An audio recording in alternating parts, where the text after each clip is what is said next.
Welcome to Seymour from the Front Pew podcast, coming to you from the broadcast studio at Seymour First Baptist Church in Seymour, Tennessee, and featuring thoughts and discussions around loving God, loving others, making disciples, and living the life.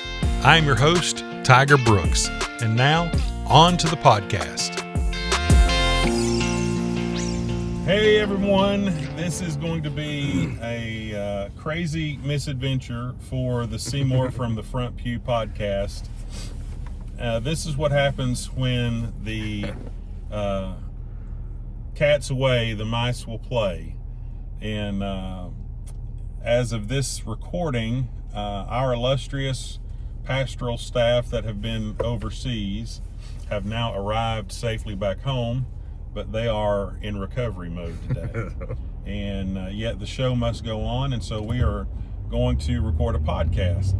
And we decided on a moment's notice that we wanted to do a roving podcast as we are in the Tigmobile, heading to a place downtown Knoxville we hope is still going to be serving breakfast.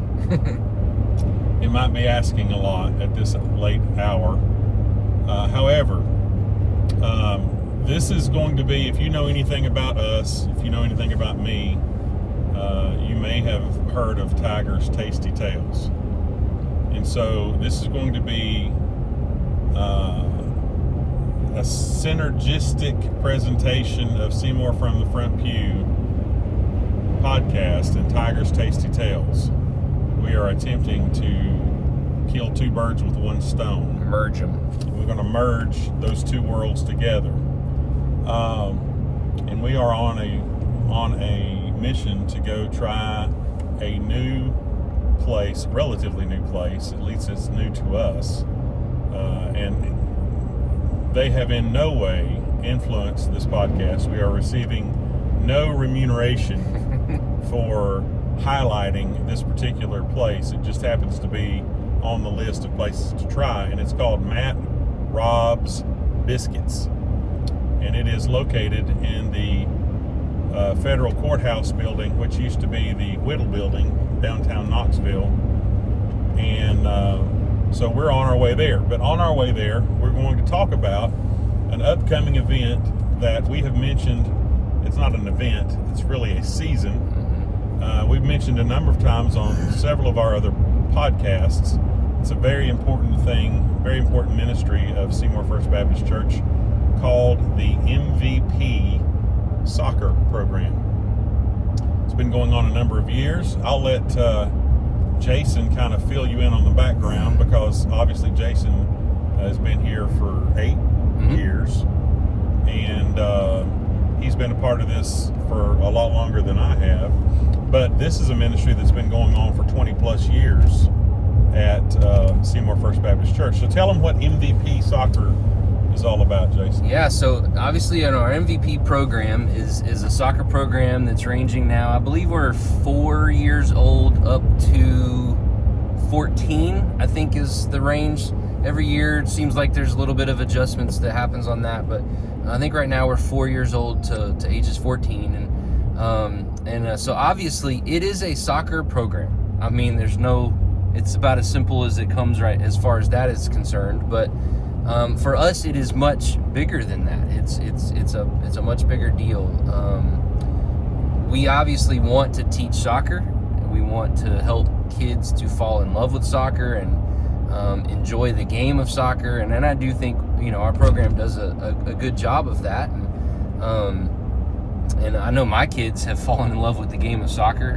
At least my two oldest are fully in love with it. Got one that's kind of continuing to grow in his excitement of the game of soccer, and I'm excited about that because I love the game of soccer. Played soccer my whole life, and so I'm enjoying being able to coach them and be involved with the program. But again, all that's the soccer component. That I know that there's a lot of folks that don't necessarily have ties to soccer per se, but one of the things that Tiger, you and I were talking about before kind of going on this is that do a lot of people understand and know and recognize the the impact that a soccer program can have in the life of our church with people that have nothing to do with soccer.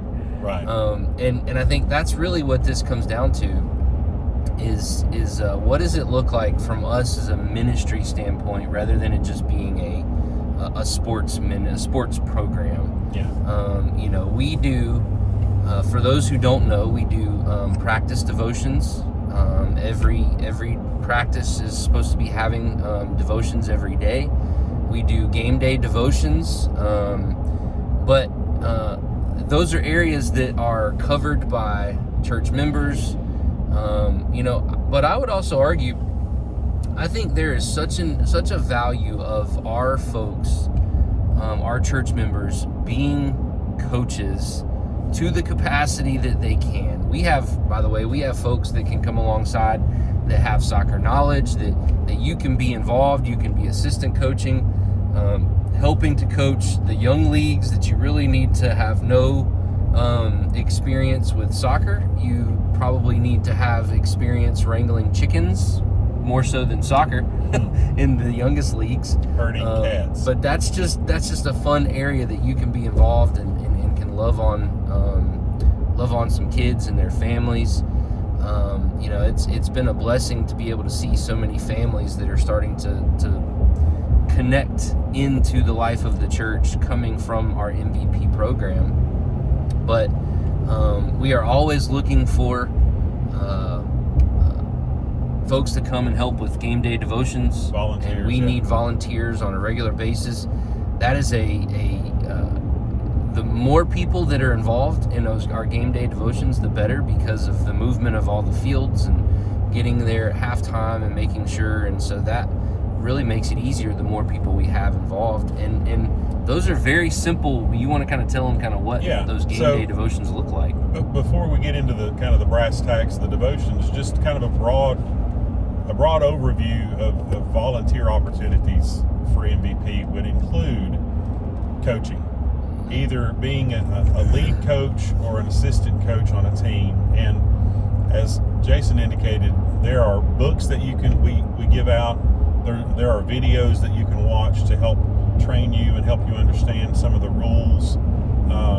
This is a developmental league. There are aspects of this league that are not like typical, normal, big-time soccer leagues or school sport divisions and all this kind of stuff. There are things that at certain ages, those rules don't apply. Yeah. There are other things that begin to apply at some of the older ages, but we can help you through all of that. So don't let that sound too daunting that you don't feel like you're up to it, because you can be brought up to speed about that. Aside from that, there are opportunities to serve. We have a concession stand. We have people who sell just coffee and biscuits and hot dogs and snacks and candy and stuff throughout the course of a game day. And there's a that's a place of service for many people who really don't ever have to go out onto the soccer field, but they are there to interact with people and to provide a great service for people who are there for a couple hours who might want a cold drink or something like that. So that's an opportunity for you as well. But as far as the specifics of the devotions, as he indicated, the coaches lead their players in the practice week leading up to the game. They'll have devotions for them. And so the game day devotions are really aimed at the crowd who gathers to watch the games. So typically in a MVP soccer season, we will have players ranging from 375 to 500 kids, depending on if it's a fall season or spring season and how many kids are. I mean, normally it's in the 420-ish range, I would say. Yeah, somewhere that's in about there. average, yeah. And so you can just imagine, if you've got 420 kids, how many mamas and daddies that represents, how many mamas and papas and aunts and uncles are there on a game day. We literally, every game day, will have between 1,000, 1,500 people streaming over our fields for 3 or 4 hours. Usually game days range from 8:30-ish to noon. A little bit after noon is when they be wrapping up. And so it is not it's not like you have to give up an entire Saturday to do this. We also have weeks where we have game evening weeks, like Monday, Tuesday, and Thursdays. Typically 2, maybe 3 times a season, we will have weekday games, and that is even a much more restrained amount of time. Usually it's 5:30 to 7. 5:30 to 7:30. Yeah. And so you have that number of people out there, and so the game day devotions, typically we don't want you to go any more than 3 minutes. I mean, 5 minutes is absolutely the longest that anybody needs to worry about taking up that much time. It is simply this, and I coordinate this right now. Probably going to have hopefully a little bit of help this season to kind of put some of this together. But basically, I'll send an email out to everyone who signs up to do a devotion, and I'll give you an outline. I'll give you a sample devotion that I have done, and you can kind of look at that and gauge the length of that and know this is kind of the amount of material you need. But you go out, you introduce yourself. We have a PA systems, little rolling PA systems that you can take out to the middle of the field. You just turn on the power, crank it up, and just start going. And basically, you introduce yourself, you welcome the people there, you say how much you appreciate the fact that they've trusted us with their kids, and you encountered a scripture that you, in your quiet time, that you just want to share with them, and you share the scripture, tell them a little bit about what that means to you, and then pray for everyone. And that's it. I mean, it's as simple as that. You would be shocked at how many people genuinely appreciate the fact that we would take the time to come out there and offer those things. And people know, now that it's been established this many years, people know that at halftime, this is what's going to happen. Yeah. It's not awkward. They know it's going to be there. Now, you might see people on their phones, okay? You might see people going to the restroom, taking advantage of the time they have, and that's fine. But you'll also see anywhere from 20 to 50 to 75 people sitting around that field listening to what you're saying. And so it's really an opportunity for you just to make a connection, and for us as a church to love on people and let them know that this MVP soccer is great and all, and their kids are learning a sport and having a good time in God's creation. But it's also an opportunity to be encouraged with a word from the Lord. Yeah. One thing that we've probably all heard Corey make this statement before, that any time that we can break down the barriers and the obstacles of bringing people onto our property is a win for us. Yeah. And I think that is no more true anywhere else than, most importantly, in MVP season. Like you said, we have some people that will come, and many of them are not believers. We have some that are part of other churches, and we appreciate that, and we like the fact that they're involved and that they come and are a part of that.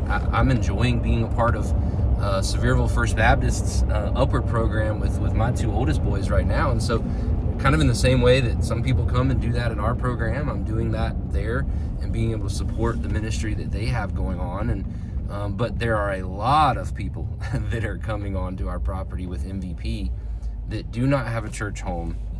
Some of them, many of them, may have barriers or circumstances or situations that have caused them to have animosity or anxiety or who knows bad what. Church Church experiences that prevents them from wanting to come and be a part of what the Lord is doing in our church. And this is an opportunity for us to break down those barriers. And I would just kind of encourage anyone who's listening to this that's saying, I have nothing to do with soccer, don't really want to have anything to do with the sports ministry. I get that. That's not for everyone. But what is for everyone is finding opportunities to connect with our community. And this is an opportunity to do that you don't have to necessarily have anything to do with the sports side of it. I had a conversation with one of our kids' Sunday school teachers,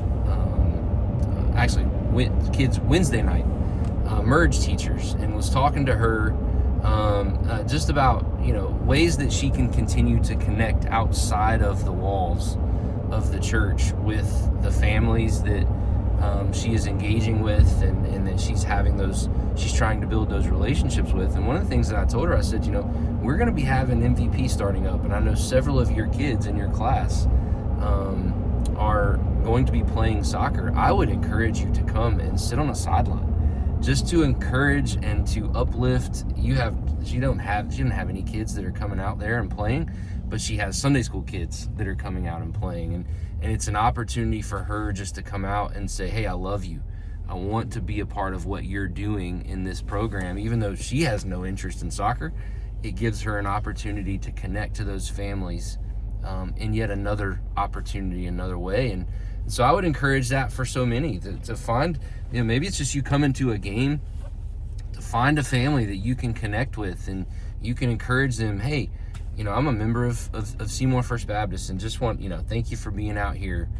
It may not be doing a devotion, it may not be doing a prayer, but it's just going out and trying to connect with people that are coming onto our property, and finding those opportunities to do that. It really is, I think, it is a tool that we use to try to break down barriers, break down walls, and to introduce the gospel to folks that need it. Yeah, and he raises a good point there. If you would like just to kind of dip your toe in the water without jumping in the deep end once, then go to our website, SeymourFBC.org, click on the MVP link. You'll see the schedule posted. Just figure out one of those Saturdays that you can come out, maybe early in the season, and just get to know people. Just walk up to people and say, hey, I'm a member here, hope you're enjoying your time here. Just break into conversation with them, and then listen to people doing a devotion. And it may be something that you can once you see it kind of unfold, oh, that's no big deal, you can say, hey, I could swing that, with just a little bit of help and some resource, and we're happy to do that for you. But yeah, it's just another opportunity to give a touch to the community and let them know that this is a church that cares, that this is a church that wants to be there for the community, wants to be a good resource for their kids and their families. And you would be surprised, there are a number of families who have become part of Seymour First Baptist Church, that their door to that was MVP. Yep. I mean, I've had people in, I teach a class called the New Member Merge for people who are prospective members or who have recently joined the church and want to learn more about who we are. As we go around the room and introduce ourselves, I've had a number of people say, hey, I started coming here after my kids experienced MVP, and I saw that the church was so loving, and we wanted to be a part of that. And now, we've been coming for X amount of months or whatever, and they've become a part of us because they've experienced that through MVP. That's the beauty of the whole thing. Yeah. And it's just a fun day. Come out and enjoy the beautiful scenery too. Just being outside where our church is located, we are so blessed. Yeah. We've got an unbelievable view of Bluff Mountain, and it is spectacular on a sunny day. And it's a great environment to be in. Take you a couple of laps around the track if you want to get some exercise in. It is all around a good day. Yeah, but if I would also say this, if you listen to this and say I'm not physically able to get out there, or whatever the case is, we would ask everybody. Even now, our practices will start in March. Registration is open now, and so it's starting to fill up. And but I would encourage you, even now, be in prayer for the ministry that will take place in MVP. Be in prayer for the conversations that will be had, without giving too many details and circumstances. Some of our coaches will encounter stuff that is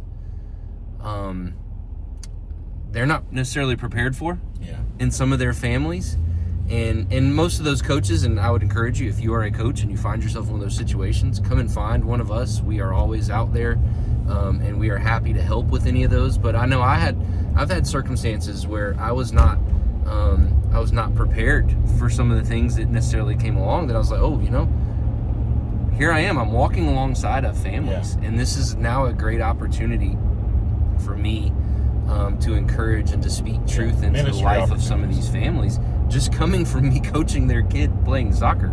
And I think that's the exciting element of it, exciting aspect of it.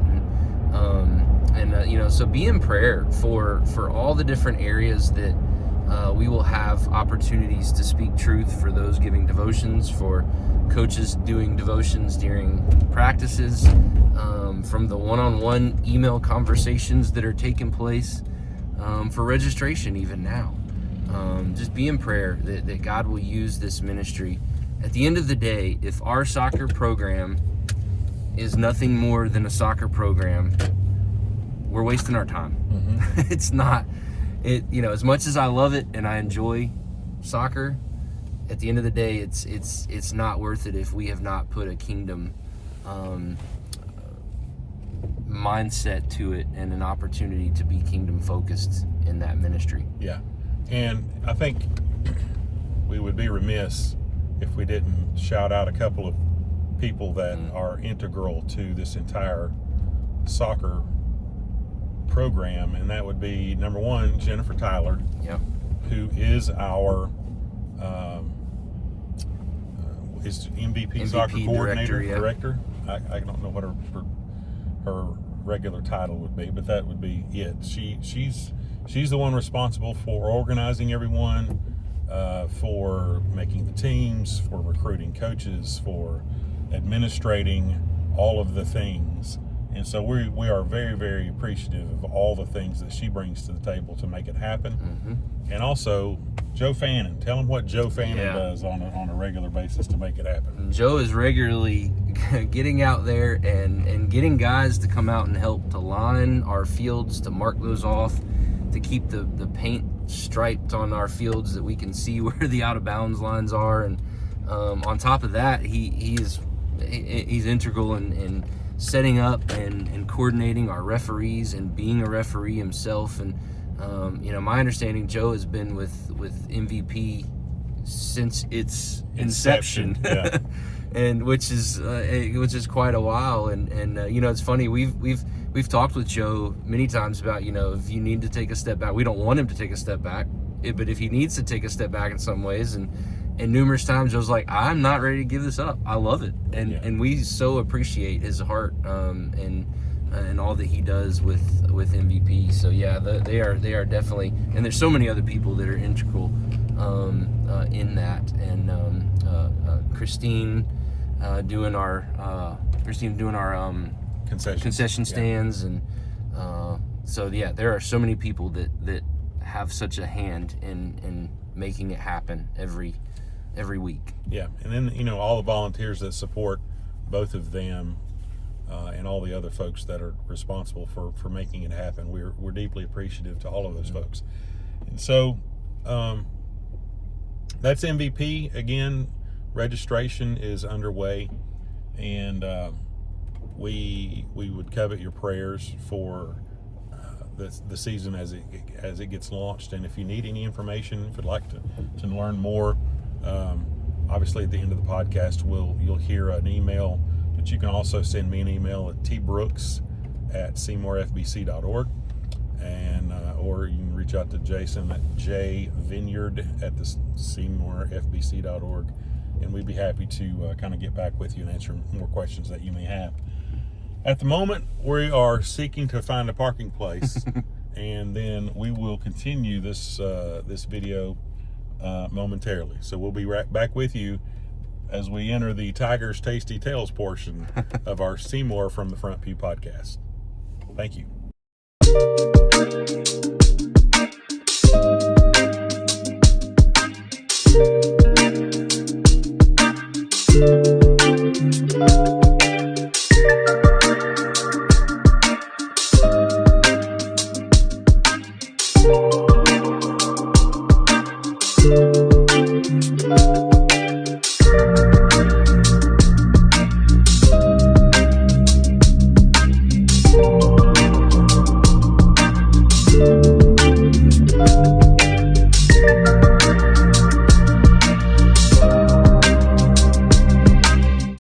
folks, here we are back in the vehicle after having been inside Matt Rob's Biscuits. Had a wonderful conversation with Matt about how he got started in his business. He's a one-man show. Hours are 8 to 12, but if you wait till 12, you will have missed your biscuits, because rarely does he go past around 10:30, because it's a little bit past that. And Shelby got the last plain biscuit, and there were maybe 2 more blueberry biscuits, and that was it. And so here's what we got, and I'm sure we'll let Shelby get this on her video. This is a blueberry biscuit with chipotle cream cheese, bacon, and egg. Jason got what is called the Miss Miller, which is basically the same thing, except rather than chipotle cream cheese, it's cheddar cheese. Cheddar cheese. And Shelby, what'd you get? We're going to let Shelby, for the very first time ever, you're going to hear and see Shelby in the podcast. I hit his steering wheel. What did I get? I got the last plain biscuit with sausage and sriracha, and also the chipotle cream cheese. All right. So let's go. All together now.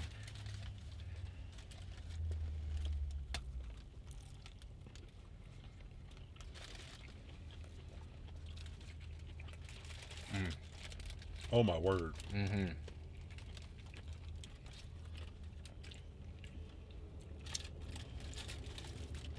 Wow. Oh my gosh. That is That's a lot. that's a taste explosion. That is a lot. So you have the, Oh man. I mean, I don't know if you can appreciate this, but those are legitimate blueberries. Uh-huh. Juicy and all. You've got that. My blueberries are dripping. Yeah. You've got the sweetness of the blueberry biscuit with the I mean, look at that. Oh, look at that. with the savoriness of, at least for me, the chipotle cream cheese, which is an amazing blend of spice and creaminess. Of course, the bacon and the egg, I mean, you can't go wrong with that.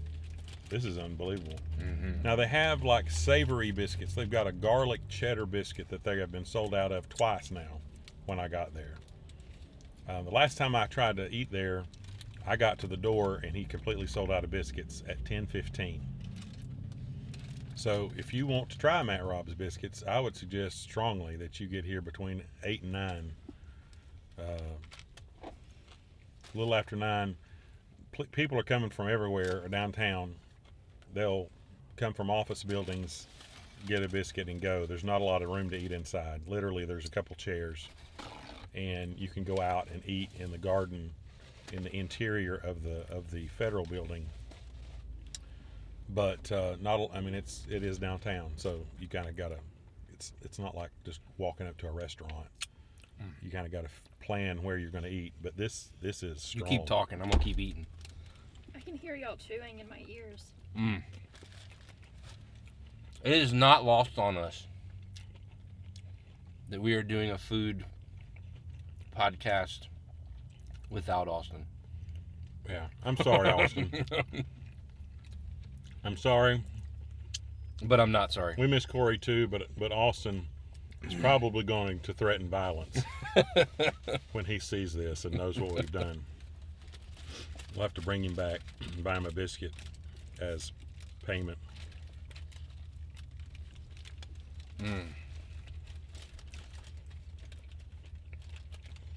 Oh, that's got a whole blueberry.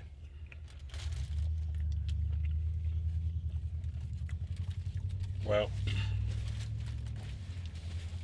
so this is Tiger's Tasty Tales meets Seymour from the Front Pew podcast. And on Tiger's Tasty Tales, we have a rating scale based on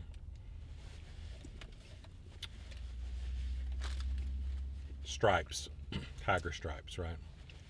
1 stripe to 5 stripes. 5 stripes being stellar, one stripe being don't waste your money. This is 5. And if there was a 6th, it'd get it. This is very unique. I mean, all the man does is biscuits.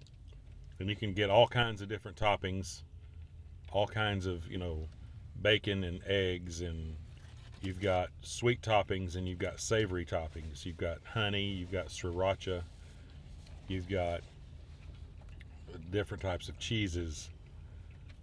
You've got sausage versus bacon versus, what else do you have up there? I think Shelby got a shot of the menu. Yeah. I'm sure you can, if you're viewing this from our YouTube page, you can get a view of all the stuff that was an option, but several of them were marked out. So, part of me said that this is their best seller. And I bet the woman who it's named after, Miss Miller, he said was an attorney or something. I bet she came in fully expecting to get a plain biscuit, bacon, egg, and cheese. He was sold out of plain biscuit. This is all she had. All he had left. She's like, "Well, just put it on the blueberry," and now it's the best seller. And you wouldn't think about no putting this combination together, really, but my goodness.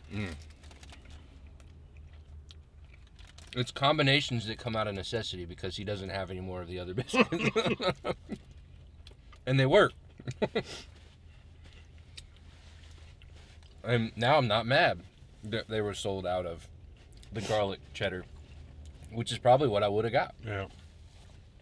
It just means we get to come back. I'm not a breakfast person, and I really like this. So, I don't like breakfast at all.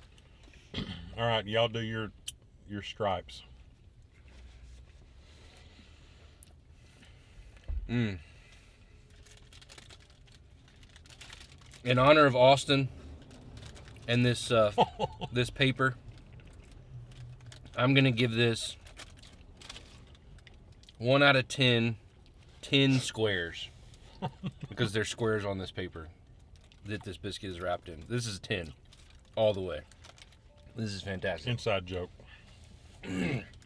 Austin is non-compliant when it comes to my rating scale. And he'll give thumbs up and stars, and now he's giving squares. But anyway, you get the idea. It's dang good. All right, Shelby. Amazing. You're my assistant, so you have to stick with the stripe scale. I'd say it's 5. I mean, like I said, I'm not a breakfast person. I usually skip breakfast, but it's really good. I'm also not a sweet person, and so I like the savoriness of the sriracha and the chipotle, just a little. It's not too spicy where you want to die, but it's just a little bit of kick. Yeah. So. Very good. All right. So fully recommend get there early. Again, it's in the federal courthouse, which is the old Whittle building downtown off of Main Street between Main and Cumberland. Get there early. Get your choice of biscuits. It's just in the little corner in the breezeway leading from Cumberland Avenue. And I believe, if I'm not mistaken, it used to be K-Brew for a while. But anyway, Matt Robb, good guy. Had a nice conversation. If you like biscuits, make your way down here. You don't want to miss this. If you don't like biscuits, yeah, make your way down here. You will start liking biscuits. Anyway, this has been Seymour from the Front Pew Podcast combined with a Tiger Stacy Tales. Unique experience. We may do more of this if you think it was worthwhile. Anyway, thanks. We're going to sign off. Bye-bye. Later.